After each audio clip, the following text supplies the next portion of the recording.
그런데 이번 주는 사실은 이재명 사법 리스크보다 더 무서운 리스크가 민주당에 터졌습니다. 바로 이정근 리스크. 타당해서 보시기엔 어때요? 김근식 교수님. 저는 민주당이 거의 그 폭탄을 맞은 쑥대밭이 될 수도 있는 저런 리스크라고 생각합니다. 쑥대밭이요? 그렇습니다. 일단 돈을 뿌려서 전당대회에서 당대표 선출하는 표를 얻겠다고 하는 일종의 매표 행위고요. 두 번째는 한두 명이 아니고 수십 명이 지금 연관이 돼 있는 거고요.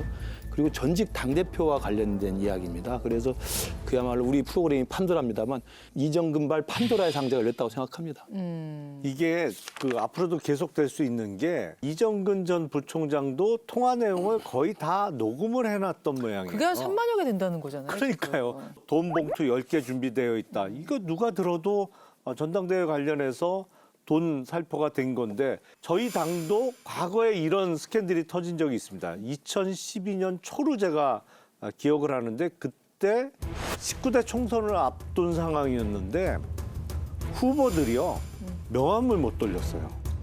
그게 박희태 대표 그 그렇죠. 이야기잖아요. 그러니까 이 사건 때문에 한나라당에서 간판 내리고 새누리당으로 총선 치른 건데 이름 바꿔도 싸늘해요. 그때 정말 한동안 한 달 가더라고요. 그때 금액이 얼마였죠? 그때도 300만 원입니다.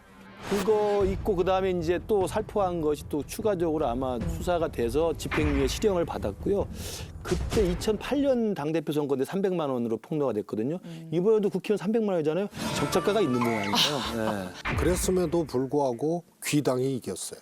일당은 됐죠. 근데 정말 네, 그래서- 한 달 동안 선거운동이 힘들었어요.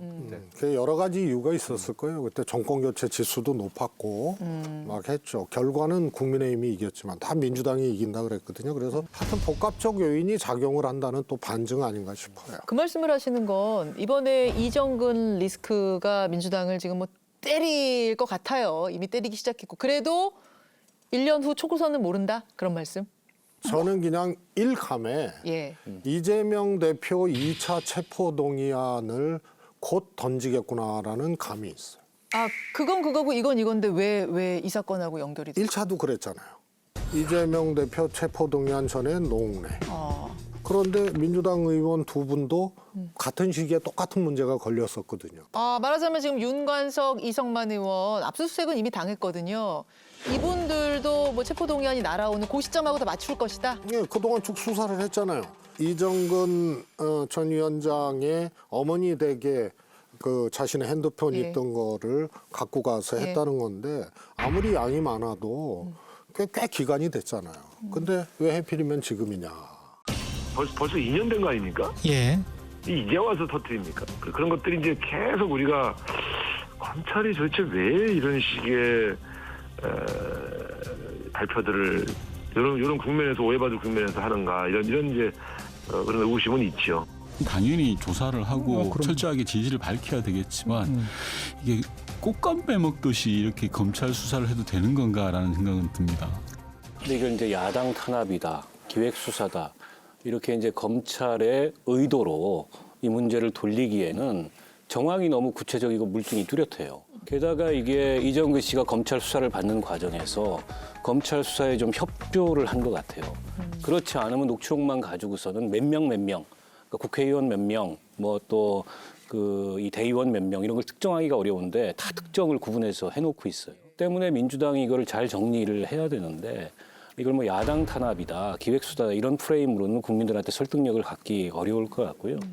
문제는 이재명 대표하고 전 대표인 송영길 전 대표하고 너무 깊게 엮여 있어요. 당시에 그 송영길 전 대표를 도왔던 분들이면은 지금도 이재명 대표하고 가까울 만한 분들이고 규모가 커요. 현역 의원이 적게는 10명, 많게는 20명 이렇게 연루돼 있다고 하니까 과연 이재명 대표가 이걸 끊어낼 수 있을까? 지난주에 이제 그 사건이 터졌을 때 이제 기자들이 뭐 엘리베이터 앞에서 기다리는 대표한테 물어봤습니다만 민주당 전당대회 전목 투입 의혹에 대해서 어떤 입장 주세요?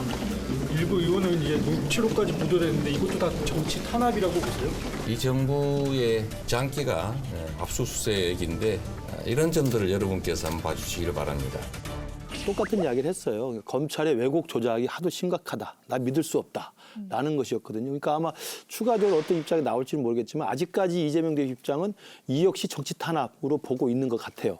그러면 다른 국회의원들을 당연히 그 논리로 같이 옹호할 수밖에 없고 저는 지금 뒤집어서 결론적으로 생각해 보면 지난 체포동의안 때 왜 민주당 국회의원들이 그 좋은 분들 중에 있는데 왜 거기 다 부결표를 던져서 이재명을 도왔을까 생각해 보니까 다 그 사람이 그 사람들이었던 거예요. 그 나물에 그 밥이었던 거죠. 지금 수십 명이 같이 다 수백만 원씩 돈 돌려받고 그랬는데 자기들도 똑같은 공보부식이 있는데 뭐하러 그걸 부결을 안 시키겠습니까? 자, 여기서 갑자기 제가 떠오르는 게 통화 내용을 보면은 사실은 어마어마한 일을 저지르고 있는 건데 너무나 태연해요. 아무렇지도 않게 얘기하죠. 막. 다 녹음이 되는 걸 그냥 뒀다는 게 좀 의아할 정도로 너무나 자연스럽고 너무나 태연하고 그래서 국민들은 더 당황스러워요. 너무 적나라해서.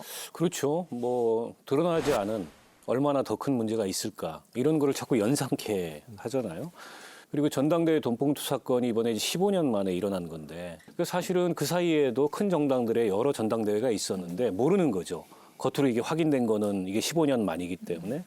그런데 어쨌든 이런 일이 일어나게 되면 일종의 이제 국민들의 정치 혐오 여기에 또 이제 불이 당겨지게 되고 민주당 같은 경우에는 오히려 타격이 더 커요. 왜냐하면 민주당은 도덕성을 정치적 자산으로 내세웠던 정당입니다. 예. 국민의힘은 도덕성을 정치적 자산으로 내세우지는 않아요. 국민의힘도 도덕성을 정치적 자산으로 내세웁니다. 왜 그런 그러십니까? 정당이 아니에요. 과거에 차떼기부터 시작해서 전력이 많기 때문에. 근데 여기는 70년 민주정당을 자부하면서 어쨌든 우리가 국민의힘보다는 도덕적 우위에 있다고 늘 주장해왔던 예. 정당인데 이 문제가 어떻게 보면 민주당의 정당성까지도 근간을 흔들 수 있는 문제이기 때문에 선제적으로 대응하지 않으면 나중에 가서 이거 걷잡을 수 없는 사태로 치달을 수 있다. 송영길 전 대표 지금 프랑스 파리에 있습니다. 귀국이 늦어질 것 같은데요. 저는 송영길 대표는 당연히 귀국을 해야 되고요. 또 귀국해서 뭐 좀 당당하게 조사를 받고 지은 죄가 있으면 뭐 사실 관계에 따라서 처벌을 받아야 한다고 생각을 하고요. 이 사단이 생긴 건 딱 한 가지 이유예요. 민주당의 당시 2021년 전당대회 당대표 선출 룰 때문에 그렇습니다. 그때 당대표 선출 룰이요. 대의원이 45% 비율입니다. 그다음에 권리당원이 40% 비율입니다. 그러니까 사실은 일반 여론조사는 10%밖에 없었어요. 대의원이 45%라는 것은 권리당원 한 명당 이 대의원 한 명을 찾으면 사실 거의 100배 이상의 표의 가치를 갖고 있는 사람들이거든요. 근데 대의원은 잘 아시지만 현역 의원들의 통제가 가능한 사람들입니다. 그리고 대의원들은 이 민주당에 오랫동안 익숙한 사람들이라서 굉장히 노회한 사람들이죠. 그러니까 사실은 돈봉투가 마지막에 살포를 해도 된다라고 하는 유혹에 빠지게 되는 거예요. 우선 이재명 대표는 엄청난 시험대에 선 거죠. 그래서 이 문제를 해결을 하지 않으면 엄청난 위기가 올 수가 있죠. 근데 해결이 되겠어요? 사실 이걸 갖고 당대표로서 어떤 연관돼 있는 현역 의원이라든지 아니면 지역위원장을 쳐낼 때 그 사람들이 뭐라고 하겠어요? 첫 마디가 당신은 그러지 않겠어요? 아니 이걸 갖고 날 쳐내? 그러면 당신이 받고 있는 혐의는 이거 풀기 어려울 것 같은데요. 제가 보기엔. 저는 이재명 대표 문제에 대해서 저게 정치보복이고 정치 수사고 그것과 무관하게 당대표로서 예. 이 문제는 사안의 이 진실성, 사안의 실체에 맞게 그렇게 행동을 해야 된다고. 그런 체포동의안이 왔을 때 윤관석 의원, 이성만 의원 왔을 때 민주당은 가결 선택하는 쪽으로. 그래서 굉장한 시험대에 들어섰다는 거예요. 네 분과 함께 지금 두 당대표의 곤란한 상황들을 따져보다 보니까 굉장히 심각하네요. 양당 모두. 네 분이 표정이 어두울 수밖에 없는 상황인데 힘내시고요. 예, 힘내시고요. 저는 뭐 표정이 밝습니다. 유일하게 밝으십니다, 오늘.